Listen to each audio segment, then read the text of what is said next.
ব্যানার্জি হেসেলে সবাইকে স্বাগত বন্ধুরা।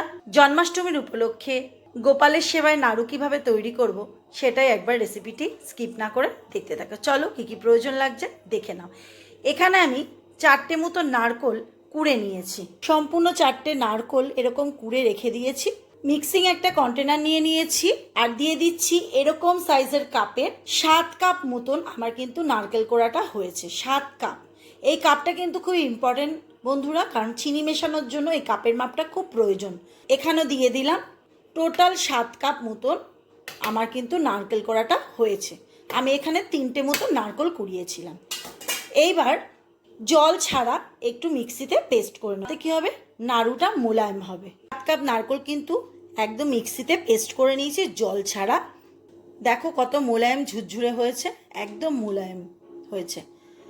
তো আমি কিন্তু এটা একেবারে পেস্ট করিনি বন্ধুরা, ভাগে ভাগে কিন্তু অল্প অল্প করে নিয়ে পেস্ট করে নিতে হবে, মাথায় রাখবে জল ছাড়া।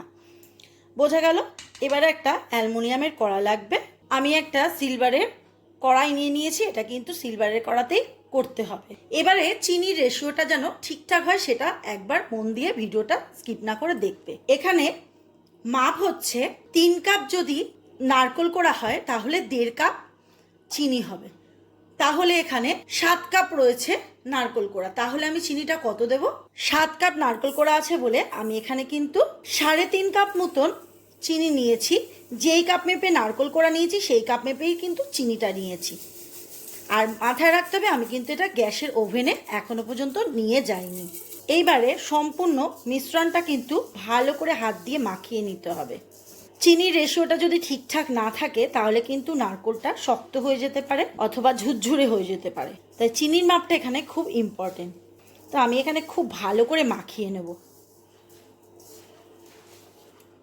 চিনির সাথে খুব ভালো করে কিন্তু নারকেলটাকে মিক্সড করে নিয়েছি। এইবারে মিক্সিং কন্টেনারের মধ্যে একটু জল দিয়ে সামান্য জল দিয়ে দিলাম। তারপরেও কিন্তু ভালো করে মিক্সড করতে হবে। মাথা রাখবে চিনি যেন ঠিকঠাক পরিমাণ মতন হয়, না হলে কিন্তু পাক আসবে না। এবার আমি এটাকে গ্যাসের ওভেনে নিয়ে চলে যাব। গ্যাসের ফ্লেমটা লোতে করে রেখেছি। এইবারে সমানে কিন্তু নেড়ে যেতে হবে। লো ফ্লেমে 5-10 মিনিট কিন্তু নাড়াচাড়া করে নিয়েছি। এবার দিয়ে দেবো এর মধ্যে এলাচ গুঁড়ো।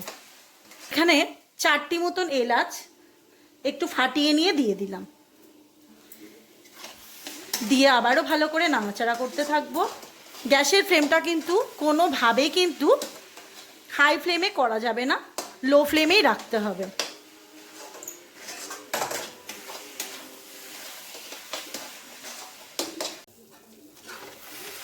কন্টিনিউ কিন্তু নাড়াচাড়া করে নিতে হবে, নাড়লে কিন্তু তলায় বসে যাবে। দেখো একদম কড়া থেকে কিন্তু ছেড়ে যাচ্ছে। এবার বুঝতে হবে পাকটা সম্পূর্ণ রেডি হয়ে গেছে নাড়ুর জন্য। এবার একটা পাত্রে নামিয়ে নেব। আধ ঘন্টা মতো লাগলো রেডি হতে। এবার গ্যাসের ফ্লেমটা বন্ধ করে দিচ্ছি। একটা কন্টেনারে নিয়ে নিয়েছি আর এই গরম গরম অবস্থায় কিন্তু করতে হবে। মুখটাকে ঢাকাটা কিন্তু বন্ধ করে রাখবো। একটা প্লেট নিয়ে নিলাম আর একটু ঘি। এবার ঢাকাটা খুলে একটা হাতে প্রথমে তালুতে একটু ঘি মাখিয়ে নিতে হবে এরকম করে। এইবার একটা নিয়ে চাপা দিয়ে কিন্তু করবে এই হাতের মধ্যে।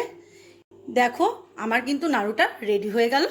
এইবার একে একে সাজিয়ে নেব।